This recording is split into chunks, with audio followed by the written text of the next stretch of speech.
में मेरे अजीज़ों, आप सबकी सलामती हो।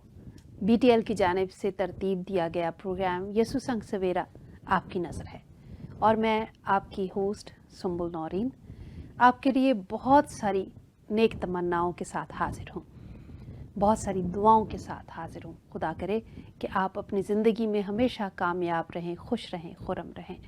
और आज का हमारे प्रोग्राम का जो आगाज़ है, हम खुदावंद के कलाम के जिस हिस्से से करने वाले हैं वो है मत्ती की इंजील, उसका 5वां बाब और उसकी 44वीं आयत। खुदावंद के कलाम में यूं मरकूम है, अपने दुश्मनों से मोहब्बत रखो और अपने सताने वालों के लिए दुआ करो। जब मैंने ये आयत पढ़ी तो मुझे ये मशवरा नहीं लगा, मुझे ये हुक्म लगा जो खुदावंद की तरफ से है और ये हुक्म ही है। और आपको मालूम है कि हुक्म मानना कुर्बानी देने से बेहतर है। आज सवाल ये पैदा होता है, हम आज के दौर में अपना जायज़ा लेके देखें कि हम कितना इस हुक्म की तामीर कर रहे हैं। अपने दुश्मनों से मोहब्बत रखो, ये आसान बात नहीं है, ये बहुत ही मुश्किल काम है। अपने सताने वालों के लिए दुआ करो, ये भी बहुत मुश्किल है।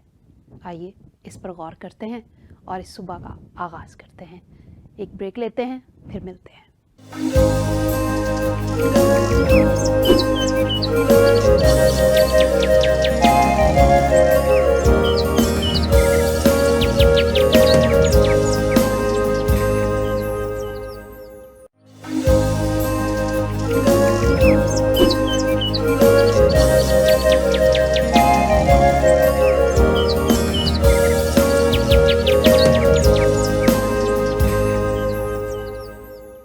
जी नाज़रीन, वेलकम बैक। और हम आपको खुशामदीद कहते हैं यसु संग सवेरा प्रोग्राम के इस हिस्से में, जिसमें हम अपने खुदावंद के ख़ास खादम के साथ कलाम के हिस्से को शेयर करते हुए बहुत कुछ सीखने का अमल जारी करते हैं। और हमारे साथ मौजूद हैं जनाब डॉक्टर बिशप इमैनुअल आफ्ताब साहब। हम इन्हें आपकी जानिब से भी सलाम कहते हैं और BTL की पूरी टीम की जानिब से भी सलाम कहते हैं। कैसे हैं बिशप साहब आप? बहुत शुक्रिया जी, खुदावंद का शुक्र है, मैं ठीक हूँ और शुक्रगुजार हूँ आपकी इस मोहब्बत का कि आप मुझे मौका देते हैं। और नाजरीन, मैं आपका भी शुक्रगुजार हूँ कि आप इस प्रोग्राम को पसंद करते हैं और मुझे BTL TV की सारी टीम बार बार मौका देती है कि खुदावंद का कलाम आपके साथ शेयर कर सकूं। जीते रहें, खुश रहें और यस्सु के संग सवेरा करें। बहुत शुक्रिया बिशप साहब। जैसे कि पिछले एपिसोड में एक सवाल किया मैंने, तो इस वक्त भी मेरे पास एक सवाल है। अच्छा। और मैं आप सबसे माजरत के साथ ये सवाल करना चाहती हूँ, कोई मुझे मुनाफिक ना समझे इस सवाल करने के बाद, लेकिन असल में मैं अक्कासी करती हूँ जब मैं यहाँ बैठी हूँ, तो मेरी ये ज़िम्मेदारी है कि जो हमारे व्यूवर्स हैं उनके जहनों में अगर कोई सवाल बनते हैं तो मैं उनकी अक्कासी करूँ और वो सवालात आपके तवस्सुत से क्लियर हो सकें, जिसको आप अपनी तौर पर नहीं बल्कि बाइबल की रूह से उसे क्लियर करते हैं। ठीक है। कलाम कहता है कि इंसान को खुदा ने अपनी शबीह पे बनाया। ठीक है। हम में बहुत सारी आदात हैं, फितरतें हैं, कुछ जो फितरी तौर पे हमें हासिल हुई, खुदावंद ने हमें बनाया। ये लालच कहाँ से आया? ये किसकी फितरत से हमें मिला? ये ख़त्म ही नहीं होता। हम जमा करते जा रहे हैं, अपने लिए करते जा रहे हैं और वो लालच बढ़ता जा रहा है। मैं सबको शामिल करती हूँ, मैं अपने आप को शामिल करती हूँ, मैं आपको शामिल करती हूँ, खुदावंद के सारे लोगों को भी शामिल करती हूँ, जो हमारे मज़हब से जिनका ताल्लुक़ नहीं है, मसीहत से जिनका ताल्लुक़ नहीं है, उनको भी शामिल करती हूँ। मतलब पूरी दुनिया में जो इंसान बसते हैं उनमें लालच की फितरत है। वो कहाँ से आ गई? बड़ा खूबसूरत और बड़ा टिपिकल आपने ये क्वेश्चन किया है, लेकिन इस बात को नाजरीन पता नहीं किस ख्याल से लेंगे।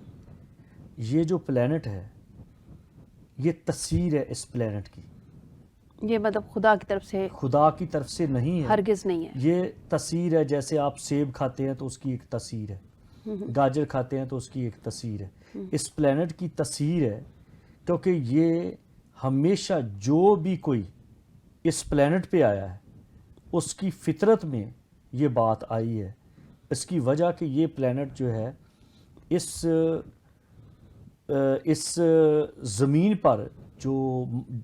پر جو گرایا گیا، اس پر جو ٹھہرا، اس کا جو مالک ہے ازرو بائبل وہ ابلیس ہے اور وہ عزازیل ہے. اس لیے اس کی فطرت میں یہ ہے کہ وہ کہتا ہے کہ میں ہوں. اس کے اندر لالچ آیا سب سے پہلے. لوگ کہتے ہیں گھمنڈ کی وجہ جو ہے بیس لالچ ہوتا ہے. گھمنڈ بذات خود کچھ بھی نہیں ہے. یہ بائبل اس کے بارے میں کہتی ہے کہ ہر طرح کا لالچ، ہر طرح کا، یہ نہیں کہ پیسے کا، ہر طرح کا لالچ بت پرستی کے برابر ہے. پھر لکھا ہے بت پرستی گناہ کی جڑ ہے اور خدا کی مخالفت ہے. اصل میں جو سٹارٹ ہوتا ہے خدا کی مخالفت وہ گھمنڈ نہیں ہے، وہ لالچ. گھمنڈ کی جو بیس ہے، جیسے آپ تو ٹیچر ہیں، آپ کو پتہ ہے اس چیز کا کہ ہر چیز کا، جیسے نیدرلینڈ میں کہتے ہیں کہ ستم ہے اور پھر کہتے ہیں کہ مصدر ہے، عربی زبان میں کہتے ہیں، اور اردو میں ہم کہتے ہیں اس کی بیس ہے. تو یہ بیس ہے، اردو میں کہتے ہیں کہ اس کی بنیاد ہے، انگلش میں یہ بیس ہے کہ جب لالچ آتا ہے تو گھمنڈ کا کیا اثر ہے کہ ہاں میں بڑی شے ہوں. یہ کیوں ہے؟ جو یہ ہے وہ بھی میرے پاس آ جائے تاکہ یہ چھوٹا ہو جائے. تو یہ ہے لالچ. اور جب ابلیس کو اس زمین پر گرا دیا گیا تو اس کا اثر یہ ہے کہ جو کوئی بھی اس مٹی سے ہے، جو کوئی بھی اس پر رہتا ہے، محض سوائے یسوع کے.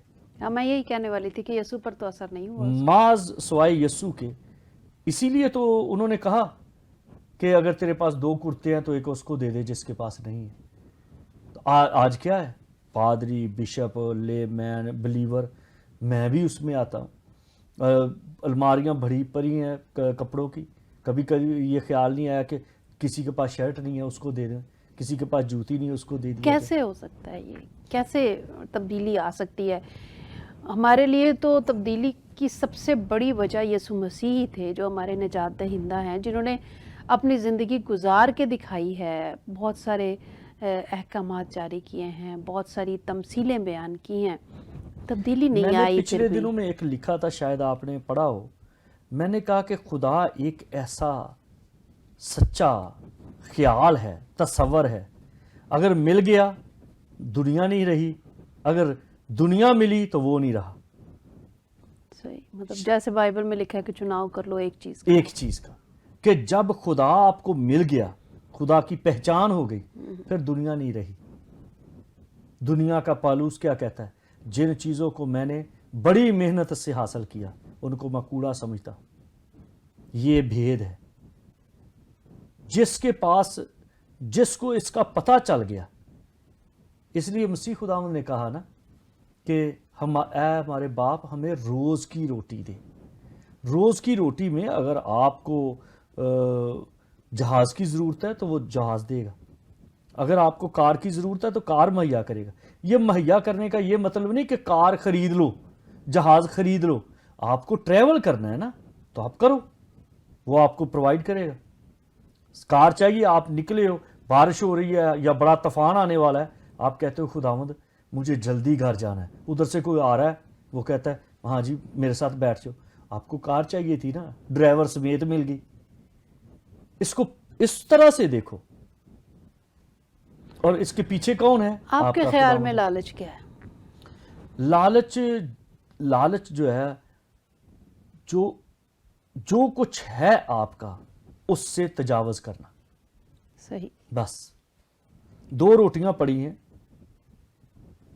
دو لوگ بیٹھے ہیں، ایک روٹی آپ کی ہے، ایک میری ہے. تو میں کوشش کروں گی کہ آدھی اس میں سے بھی لے لوں نا. تو یہ لالچ ہے. یہ لالچ ہے. ہاں. اور اگر آپ یہ خیال کرو کہ مجھے بڑی بھوک لگی ہے تو शायद इसको भी मुझसे ज्यादा मुझसे लगी। ज्यादा लगी हो, तो बिल्कुल। अगर उसको ऑफर कर दो कि अच्छा ये मैंने चौथा हिस्सा खा लिया, तीन हिस्से खा लिए, ये चौथा हिस्सा आपके लिए, इसका मतलब आपने अपने ईगो को, अपने उस चीज को जो आपके अंदर थी तोड़ दिया। सही। तो ये एक खूबसूरत इलाज है जहां पे ये होगा कि इब्लीस ने क्या किया, मुझे दे दो, खुदा की जो इज्जत है वो मैं ले लूं, लालच जाता किया। रहा। तो इस वजह से ये सारी बेस यही है। हाँ, लालच हो गया, बेवफाई हो गई, गुस्सा हो गया, बुग़्ज़ हो गया, हसद हो गई, नफरत हो गई, ये ऐसी बहुत सारी लालच जो बाइबल कहती है, क्योंकि गढ़ है इसका। बाइबल कहती है कि लालच गुनाह की जड़ है।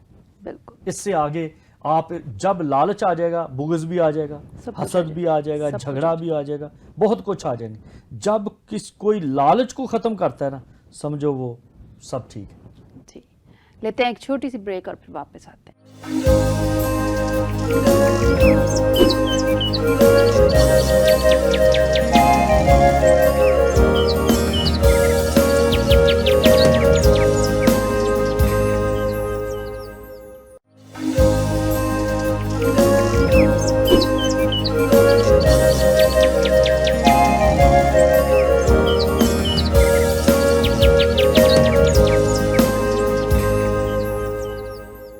जी नाज़रीन, वेलकम बैक। और बात हो रही है, आज एक सवाल फिर पूछा मैंने, और शायद आप सोच रहे होंगे कि ये बहुत नॉलेजेबल बातें तो नहीं हैं, ये तो हमारी आम जिंदगी की बातें हैं। हमारा मकसद सुबह सवेरे हरगिज़ भी ये नहीं है कि आपको बहुत भारी भारी बातें बताई जाएं जिनका बोझ भी आपका जहन ना उठा सके।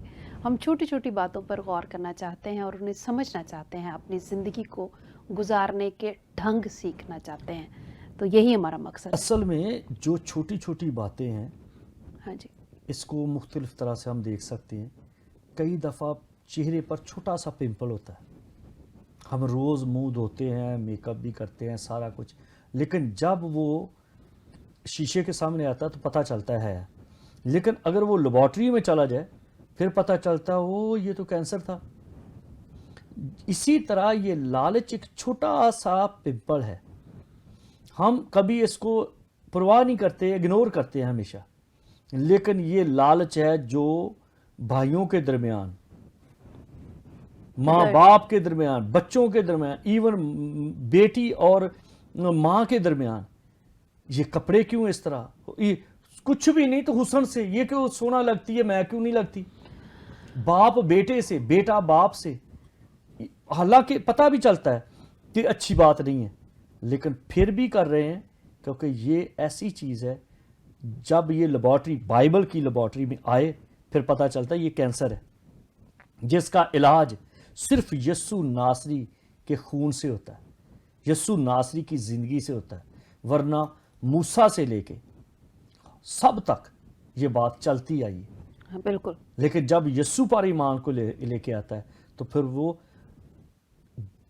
उसके अंदर से मैं ख़त्म हो जाती है, फिर वो देता तू, तेरा पहला हिस्सा है, तू पहले ये। असल में लालच के साथ ही जो है वो पिनपती रहती है खुदगर्जी। वही चीज़ असल में अगर किसी ने इसको जान लिया ना, ये जिस्म बड़ा दर्द कर रहा है, ये छोटा सा पिंपल है भाई, जिस्म दर्द, पूरे जिस्म की दर्द उस पिंपल की वजह से, और पिंपल कैंसर है। सही। ये छोटा सा लालच मामूली, अगर कोई प्रैक्टिस करना शुरू कर दे कि जहां पर जिस दिल चाहे मैं ये ले लूं छोड़ दो, ये ले लूं छोड़ दो, समझो कि दिन ब दिन। और खाने ही की बात करें, खाने की बात है, आपके पास अगर 3 रोटियां पड़ी हैं और आपके खाने के लिए 2 ही काफ़ी हैं, मतलब आपके पेट कह रहा है कि मुझे 2 काफ़ी हैं, कोई भी ना आपके साथ बैठा हो, आप अकेले बैठे हो टेबल पे, पेट कह रहा है मुझे 2 रोटियां काफ़ी है मेरे लिए, लेकिन सालन बहुत अच्छा है, बहुत मज़े का है, आपके अंदर लालच पैदा हुआ, आपने तीसरी भी खा ली, आपको परेशान करना शुरू कर और दिया। बाइबल क्या कहती है, अगर तू खाऊ है तो अपने गले पे छुरी रख। ये नहीं कि अपना खाना भी اگر آپ سمجھتے ہیں کہ آپ کے پاس ہر مہینے 15,000 روپیہ ہے، آپ کا گزارا 10,000 میں ہو جاتا ہے، تو آپ اوپر والے 5,000 سے یہ کوشش کرو کہ چلو کسی غریب کے پاؤں میں جوتی آ جائے، کسی کو کوئی کھانسی ہے بخار کا، کوئی ٹیبلٹ، کوئی کھانسی، کچھ ایسی چیزیں شربت وغیرہ دے دیں جس سے اور یہی چیز خداوند کو پسند آتی ہے. بالکل. اور یہ چھوٹی چھوٹی بہت ساری ہماری باتیں ہیں جو ہمیں مطلب گناہ کی طرف لیے چلے جاتی ہیں، اور ہم اپنی غلطیوں میں اضافہ کرتے چلے جاتے ہیں بجائے اس میں سدھار لانے پہلے بھی بات کی تھی ایک پروگرام میں کہ بہت سارے پادری صاحبان ہیں، بشپ صاحبان ہیں، اور پاکستان میں بھی ہیں، پوری دنیا میں، کہ لاکھ روپیہ چندہ ہو رہا ہے، غریب لوگ چندہ ڈال رہے ہیں، جبکہ وہ اس چندے پہ غریبوں کا حق ہے، بیواؤں کا حق ہے، یتیموں کا حق ہے، مسافروں کا حق ہے، اور پھر پاسٹر کا حق ہے. ہوتا کیا ہے؟ وہ اکٹھا کر کے اپنی تجوریاں بھرتے جا رہے ہیں اور غریب اسی طرح رو رہے ہیں. تو یہ تو منادی کر کے وہ ان کا کلام مقدس میں لکھا ان کا پیٹ ان کا خدا ہے. وہ پھر لکھا وہ کتاب مقدس کو توڑ مروڑ کے بیان کرتے ہیں اپنے لیے. ہاں یسوع کو قبول کر لو تو ہمیشہ کی زندگی میں خوشیاں ملے گی. کہاں لکھا یسوع مسیح کو قبول کرنے سے خوشیاں ملتی؟ یسوع مسیح کو قبول کرنے سے تو دکھ شروع ہوتے ہیں. یسوع مسیح نے جب بپتسمہ لیا تو کیا ہوا؟ جتنے لوگ آج بھی مسیح کے فالوور ہیں وہ عیش و عشرت کی زندگی نہیں گزارتے. اور یہ آواز کس کی تھی کہ تم مجھے جھک کے سجدہ کر، عیش و عشرت میں تجھے دے دوں گا. تو اگر یہ جو کوئی اتنے آرام کی زندگی گزار رہا ہے نا، وہ فالوور نام اس نے یسوع کا رکھا ہوا ہے وہ کسی اور کا. اچھا ہاں چلے جی، بہت شکریہ آج کے اس پروگرام میں تشریف لانے کے لیے، اور جو سوال پوچھا اسے بڑی وضاحت سے بیان کرنے کے لیے ہم آپ کے نہایت شکر گزار ہیں. خداوند آپ کو بہت برکت دے اور بہت استعمال کرے. بہت شکریہ. ناظرین، میری طرف سے یہ کھلا خط ہے. کسی طرح کا کوئی سوال ہے، کسی طرح کی کوئی بات ہے، بلا جھجک آپ میرے ساتھ رابطہ کر سکتے ہیں، اور سسٹر سنبل کے ساتھ آپ رابطہ کر سکتے ہیں. تو میں حاضر ہوں، کیونکہ جو بائبل کہتی میں اس کا جواب دوں گا. من گڑت بات، ہر کسی کا اپنا اپنا خیال. ہاں جی بالکل. بہت شکریہ. جی ناظرین، پروگرام آپ نے دیکھا یسوع سنگ سویرا، اور اس میں اگر ہمارے ذہنوں میں بھی سویرا ہو گیا ہو تو بڑی اچھی بات ہے، کیونکہ ہم نے پورے طور سے یسوع کے سنگ سویرا کیا ہے، کلام کو سنا ہے، کلام میں سے باتیں سنی ہیں، اور خدا کرے کہ ہمارے ذہن جو ہیں وہ کھل جائیں، اور وہ باتیں جو ہم نے سنی ہیں ہمارے ذہن نشین ہوں، اور ہم ان پر عمل پیرا بھی ہو سکیں. چھوٹے چھوٹے لالچ جو ہم اپنی زندگی میں کرتے ہیں، اگر ہم انہیں نکال دیں تو میرے خیال میں بہت ساری بہتری ہو سکتی ہے. اپنا بہت خیال رکھیں اور دوسروں کا بھی خیال رکھیں. خداوند آپ کے ساتھ ہو. خدا حافظ. جے مسیح کی.